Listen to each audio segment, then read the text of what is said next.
Could you imagine a parent lying to you about you having a heart defect just so you would listen to them? We'll get to that, but first, entitled mother tries to make me her son's boyfriend. This happened about a year ago when I was 14 over winter break when I was on vacation in Japan. Hence, this will all be roughly translated from Japanese. I was at the park sitting by myself on a bench, drinking hot chocolate and listening to music, when this guy tapped me on the shoulder. For the sake of anonymity, we'll call him Ethan. Ethan says, "Hi." I was in the zone for listening to music, so it took me about 10 seconds to register there was a human behind me. I said hello, and Ethan said, "Sorry if this comes off as creepy, but there's ice skating around here and I don't really want to go alone. Would you mind going with me? I could pay for you." I looked at this kid for a second before agreeing. He was cute, so I was surprised he didn't have anyone else to go with him. I said, "Sure, do you mind if I ask my dad first?" And they said, "Sure, no problem." So I called my dad and he asked me a few questions about the area, which I relayed on to him,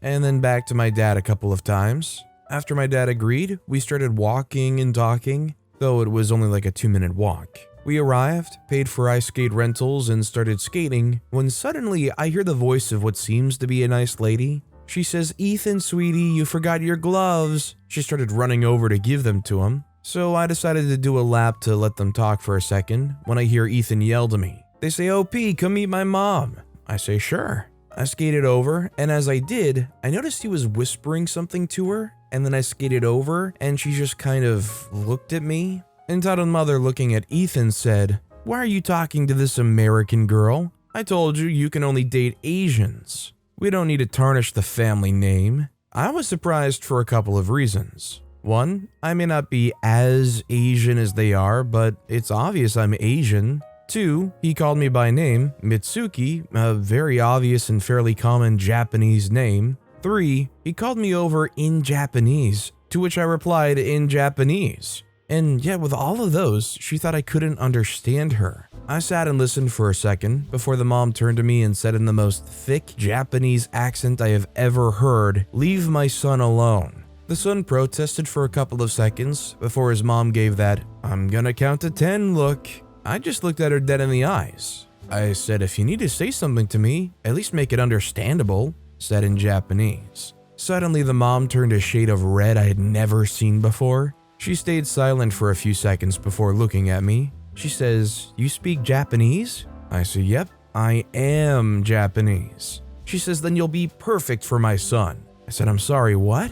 This lady's entire personality just switched in a nanosecond from "go away" to "date my son." She said, "You heard me. My son needs a girlfriend so he's not a loser in class. And a Japanese girl like you would do great." I said, "I'm sorry, but..." I was instantly cut off. Ethan was just standing still. She says, "It doesn't matter. Look at my son. He's so handsome." Ethan said, "Mom, shut up. She doesn't want to. Leave her alone." She says, "You brat. I'm just trying to help you so you don't end up as a disappointment like your older brother." They kind of yelled back and forth for a minute while I sat there like a side character in a movie just watching. She says, "You'll date him, right?" I say, "I don't live in Japan. Also, I like women." I said that with 0% emotion because I was tired with this lady. No more words were exchanged. Ethan was dragged away while apologizing and telling me to just return the skates when I was done. What a shame, because Ethan seems like a nice person. I wonder if the mother's to blame for the older brother not doing well either.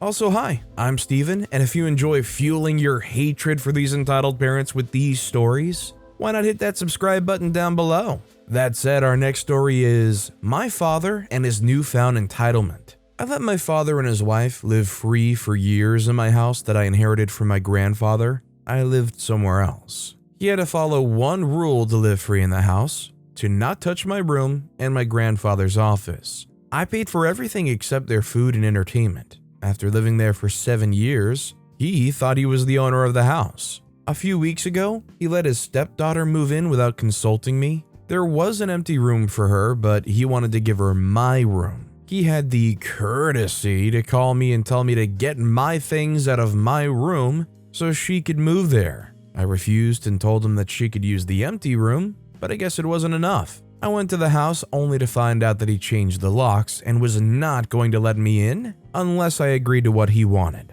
Long story short, I kicked them out, lawyer and police involved. I thought my father's misdeeds were over, as the house was the last thing that was keeping our relationship alive. But I was wrong. We hadn't heard from him until a few days ago when he showed up at the house. I wasn't there, but girlfriend was. My girlfriend told me that my father was there to tell us that since we're now living in the house, we have to host them for the Christmas holidays. Not only that, he gave her a list of the food they wanted and the gifts they expected to receive. My girlfriend told him to go away before she called the police. I again thought it was over, but I was wrong again. Yesterday, we received another visit from him. Apparently, he called my mother to invite her to spend the holidays with us. She blew him off and told him that she'll take us, girlfriend and I, to Europe for New Year's Eve. He had the balls to demand that she take them too.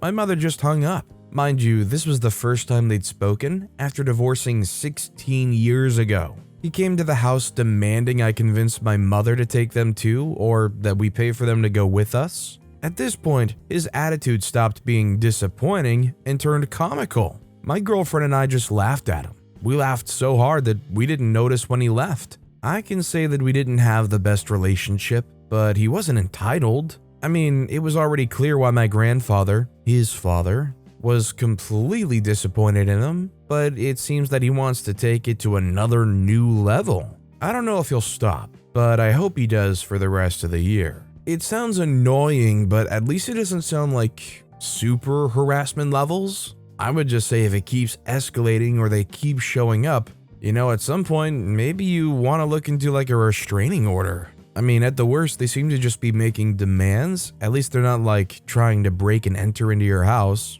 yet. This next story is entitled Mother Slaps Me After Her Son Smacked Me Across the Face. So this story happened 12 years ago. I remembered it recently as I stumbled on Nice Kid's Facebook profile. Thought I'd share it. So back when I was 8 years old, I had a classmate who was special needs. He wasn't particularly academically challenged as he understood most materials, but you can tell he struggled in school both with grades and with classmates. He was also super sensitive to loud noises and cried a lot. He had no special skills to speak of. Having a conversation with him is counterproductive to say the least. But he was a really nice kid and always tried his best. As I was a good student and mature for my age, as teachers put it, they'd often seat us together for me to help him out whenever possible. I can't say I liked the arrangement, but he was a really good kid, polite and super nice, so I went with it. Teachers didn't want to deal with him when he was overwhelmed and needed comforting, or if he didn't understand something in class and had a question. So that was my job.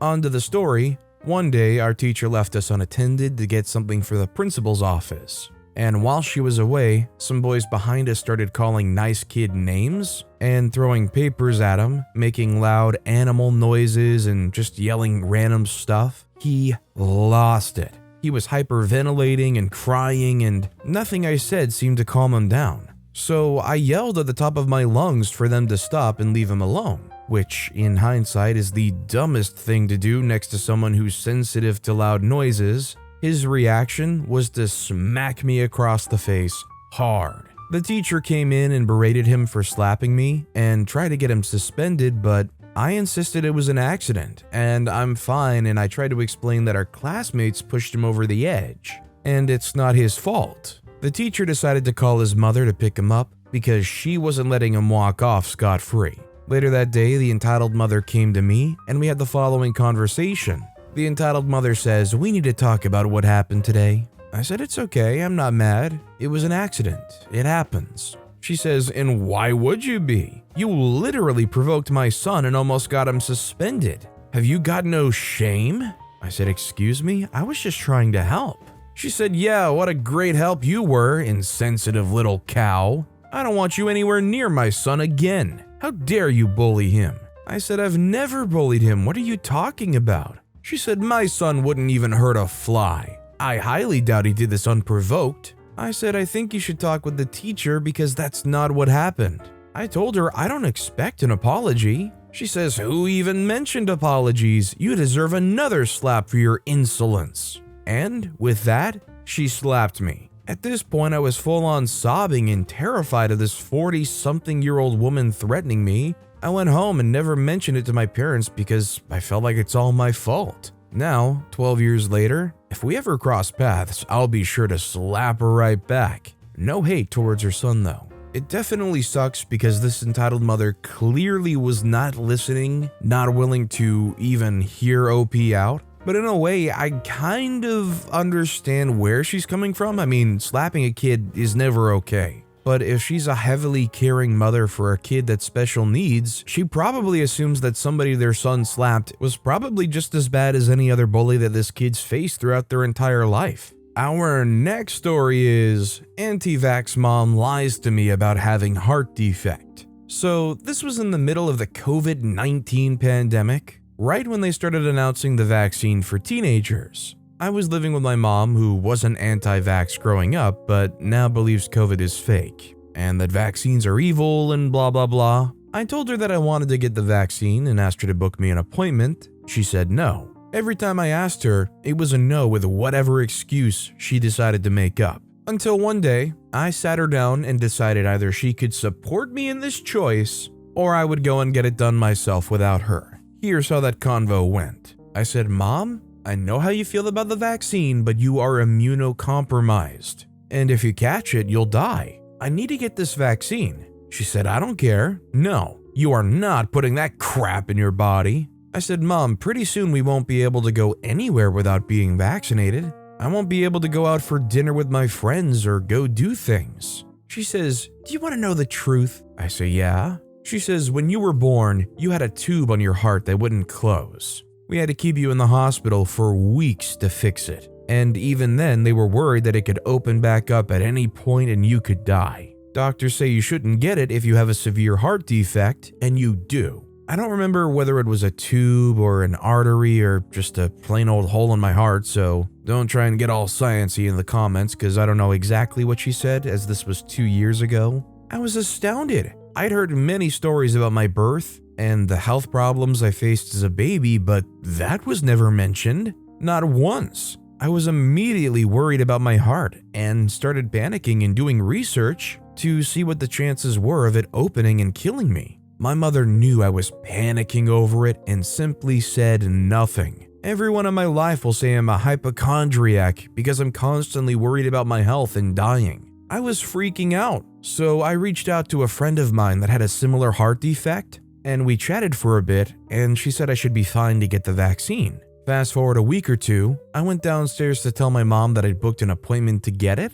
and after that much research, I should be fine. But as soon as I told her that, she looks up from her phone and says extremely nonchalantly, "Oh, by the way, you don't have anything wrong with your heart. I just don't want you to get it." She said it as if she were telling me we were out of milk. Totally calm and no remorse or any emotion. My jaw dropped. I couldn't believe that my own mother had lied to me about having serious health problems just so I wouldn't get the vaccine. She watched me freak out about it and worry about dying and said nothing. She watched me almost cry when she told me and said nothing. All because she didn't want me to get it to save her life. I eventually did get it anyway, and with much begging, so did she. She refused to get her second dose and was extremely overdramatic after her first. She screamed and cried for hours, saying how much her arm hurts and how sick she was. To this day, she still only has one dose. You know how to shatter somebody's trust in anything you do or say?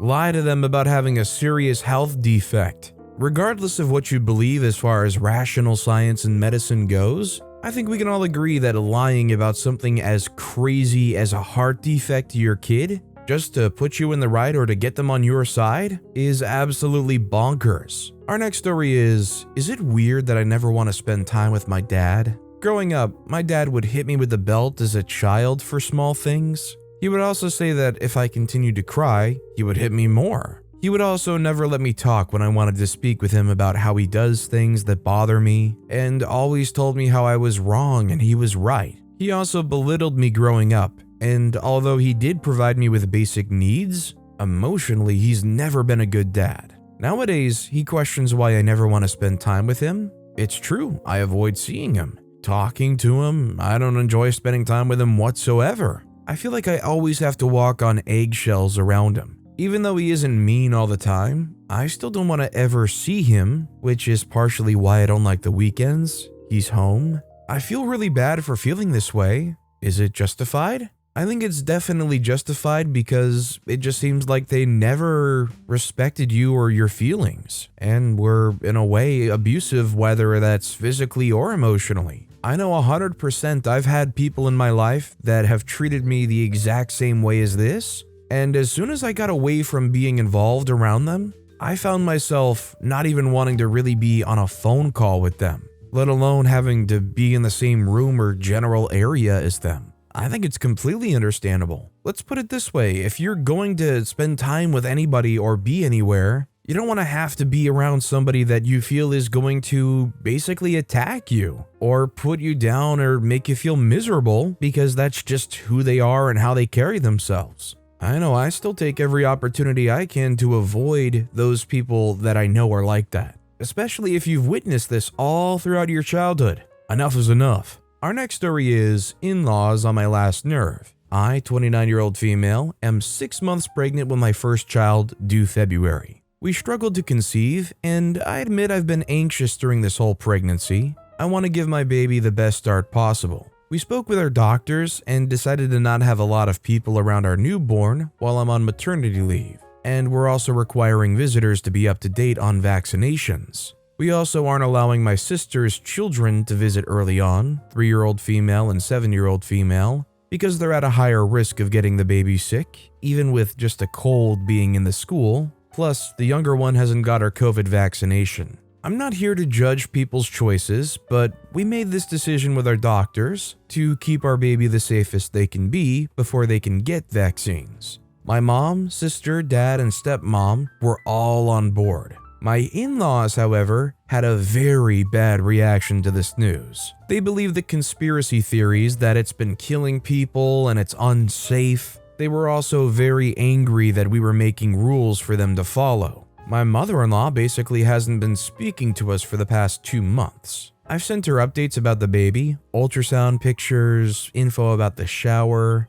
picture of the nursery, etc., and I'm lucky to get a one-word answer. My husband talked to her on the phone today to try and clear the air after he talked with his dad, and his dad said that she told him she's not going to the baby shower. The main points of the conversation were 1. She said we're causing a rift in the family by requiring vaccines. 2. She said we're hypocrites for going on a trip last month and risking ourselves. We got a flu shot and booster beforehand. 3. We're keeping her from her grandchild and it's cruel / we're choosing to exclude her. 4. She won't be coming to my baby shower because she doesn't want to support me or be happy about the baby since she can't hold it immediately after their birth. 5. She said other family on that side won't come to the shower because I missed her niece's bridal shower because I was vomiting and exhausted by carrying her grandchild. 6. She accused me of sending texts from my husband's phone and asked my husband to be honest if he really is the one who wants them to get the shots. He agreed with me 100% and made the decision to enforce the rules. 7. She threw it back in his face that they helped us fix some stuff around our house last year when we first bought our home and now are treating them this way. My husband did ask my father-in-law to help him drywall and a few other things, and my mother-in-law did come over and help me paint a couple of times too. It's not that we don't appreciate it, but it has nothing to do with the other situation, and they could have told us no. I'm really at a loss of what to do. I've basically decided to cut off contact with her from now on, but I feel guilty. At this point, I feel like it's up to her to reach out. We also offered to FaceTime them to see the baby if they chose not to get the vaccines, and they said no, they don't want that. With this level of insanity / rudeness, I would cut them off for good if it wouldn't hurt my husband's feelings. Is it wrong that if they show no interest in me, don't support me during my pregnancy, or show interest in my baby before they can hold them, that I don't feel comfortable having them over after maternity leave is over? I know I'm going to leave that final decision up to my husband since it's his child too, but if it's truly radio silence for the next few months, I don't want the negativity around my child. Am I wrong? I think this is definitely entitled behavior. I think these are people that just don't take kindly to being told no. You're not forcing them to actually get the shots. You're merely saying that you've made an educated decision about how you're trying to protect your young children. and you as a pregnant woman with a baby. I think the key point here is even if you try to make consolations, they're blowing up, they're nuclear about it. They say, no, we don't want to FaceTime, we don't want to call, we don't want to be around, hit us back up as soon as you change your mind. I think that's classic entitled behavior. This next story is, my mom felt entitled to read my journal without me knowing or giving consent. For a little backstory, my mom is religious and incredibly intrusive. More so nowadays since my brother got married and moved out. She doesn't believe in privacy and thinks she has to know everything. I've known her to pry into my drawers and things and listen behind the door at times when I'm either talking to someone or myself. She also did this with my brother when he was still living here, listening in on his video call to his fiancée because she didn't trust his marriage. It started with him, now she's moved on to me. On to the main story. I was feeling mentally ill and my mom knew about this and suggested that I write down my thoughts on paper to get everything out. I didn't know how to feel about therapy yet and thought it was a good idea. For the next year and a half, I wrote down my emotions, the days I'd have, experiences, everything. I would vent, cry, and smile to this book, and would even draw down my feelings if I felt like it. It was very personal to me, and there was some extremely personal stuff in that journal. Things including my darkest thoughts, sexual identity, and descriptive details of my relationship with my partner. I never planned for anyone to read it, especially my mother. Some days, however, she'd ask me questions or say things that would sound awfully similar to what I would be experiencing at the time, even though I hadn't told her anything. I got suspicious, but never asked, and instead started hiding my journal. One day, I was approached by my partner, who was paranoid and wanted to buy a pregnancy test. I was extremely nervous and stressed as we were too young to take care of a baby. I mean, we wanted to have a kid one day, but not this early. I had so many emotions going on inside my head, but I took the test, and it turned out negative. We were both relieved and calmed down for the rest of the day. But at the end of the day, I wrote down an entry regarding what happened and tucked it away. The next morning was eerily quiet. We had woken up for mass and my brother was driving us there. He was normal. It was my mom and dad that were off. I would try looking to my mom, but she would either look away or stare right through me. It was an extremely uncomfortable drive. When we made it to church, my mom and brother left the car, whilst my dad and I stayed inside for the next 30 minutes before mass starts. My brother preferred getting there early for morning confessions. I looked over to my dad and asked him, "Dad, what's going on? Why is mom acting so cold?" It takes him a minute to respond before he says, "You shouldn't leave your diary lying around." My heart and stomach both dropped. She could have read anything, everything. I was terrified for what would happen next, but also I felt really hurt and betrayed. My dad helped to console me and admitted to not having wanted to have read it, but my mom forced him down to listen to her reading it out to him. He wanted to respect my privacy and had the same experience in the past where his mother read through his diaries and confronted him about them, in which he later burned. I was really thankful to have had him there by my side, and I couldn't have asked for a better dad. Since then, we've been getting along and have a much closer relationship. My mom and I, on the other hand, we finally had a sit down that night and talked, and she finally told me herself about the journal. She confronted me on my most recent entry, the pregnancy test entry, and told me how she was mortified that I had sex before marriage and kept telling me, "You know that's not right, right? It's not how a Catholic girl should be." She went on, sobbing and questioning whether she was naive to believe I could behave and not be tempted. And the heart-wrenching, "Am I not a good mother?" I just sat there crying silently with my head down, while my dad stayed quiet until he decided to sit next to me and hug me close. Eventually, I spoke up and asked, "Why did you look through my journal? What gives you the right?" She argued that she had every right since I was going through a tough time, and she was looking out for me since I never talked to her about my problems, and this was the only way, and now a way for me to learn how to trust her. But I don't want to talk to her about what's on my mind. It always ends up relating to her religious beliefs, or making me feel more crappy than I was before. And her reading through my diary didn't make me want to trust her anymore. If anything, it made me want to run away. Ever since then, there's been a massive rift between me and my mom. I'm usually very forgiving, sometimes too forgiving, but I don't know if this is something I can let go of. Before, any behavior I saw, I just brushed off because I thought I was overreacting. But after that, it became a bit clearer to me that something was off. It really sunk in for me when I was telling a friend the same story while also stating, "But she's a nice mom, right? She makes me food and buys me clothes?" Then they stopped me and mentioned how those were basic necessities: food,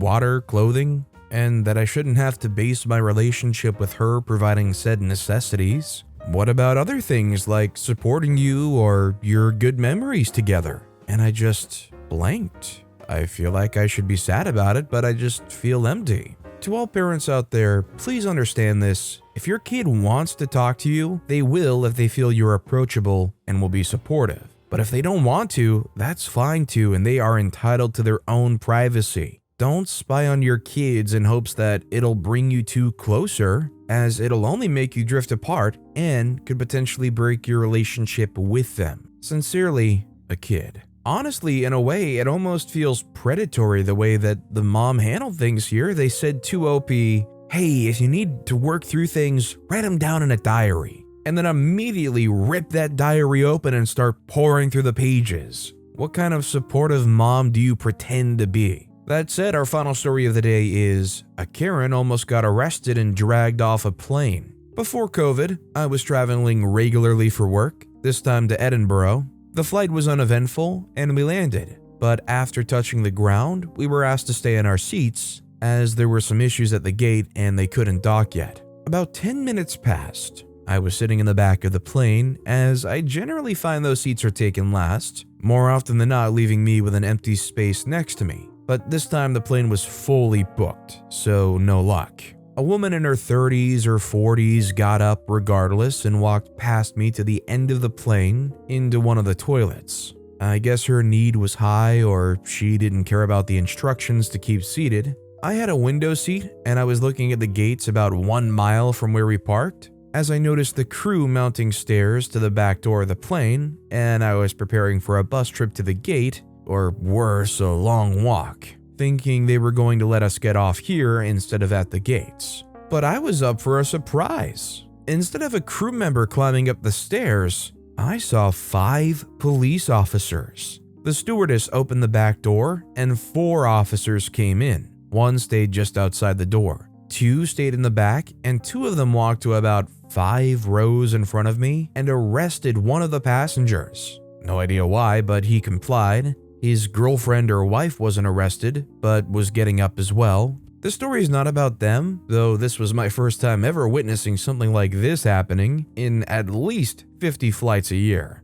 This story is about the woman who got into the toilet just before the police showed up. She probably had no idea what was happening and tried to leave the toilet, only to find that she got ordered back in by one of the officers. She started shouting that she wanted to get out, but the officer was firm and told her to stay inside. He didn't give a reason, but from his tone, it was clear that he was not taking any of her BS. While the man and woman were gathering their stuff, the woman in the toilet starts screaming, ordering to let her out. Again, the officer told her to shut up and that what was happening was in no way related to her, telling her this would only take a few minutes and she could leave the toilet after they were gone. She was having none of it. She was screaming even louder at the top of her lungs, making demands, trying to open the door that the officer closed again, cursing and calling him names, ordering the officer to let her out and back to her family. This went on for several minutes.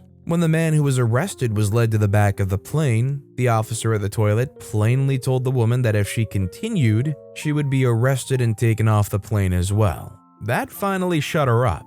I felt for the guy and admired his patience. I wouldn't have taken her BS for the time he did. 2 minutes later, the police left with the arrested man and his girlfriend and finally allowed the woman to leave the toilet. Everybody was looking in her direction as she quietly got back into her seat. We arrived 30 minutes late, but I didn't mind. The entertainment on this flight was awesome. Honestly, although the tone probably matters a lot here, I kind of don't blame this woman all that much, because I feel like it's kind of terrifying if you go to the back of a plane, go in the bathroom, and next thing you know, you're trying to leave and this cop is just shutting the door on you saying, no, don't go, you can't go anywhere. Especially if you're maybe claustrophobic or are prone to some kind of panic attack. Like, I wouldn't be surprised if somebody would start freaking out in a situation like that and start trying to like claw at the door or like try to break the door down, or I don't know. Honestly, I feel like maybe the police are in the wrong here. I mean, at least let the lady into the aisle outside of the toilet. Even if that means the police officer does have to babysit them, it's a little cruel to keep forcing them inside this 2x2 bathroom. But with that being said, that's all the time we have for today. Now, if you want to hear another absolutely crazy entitled parent story,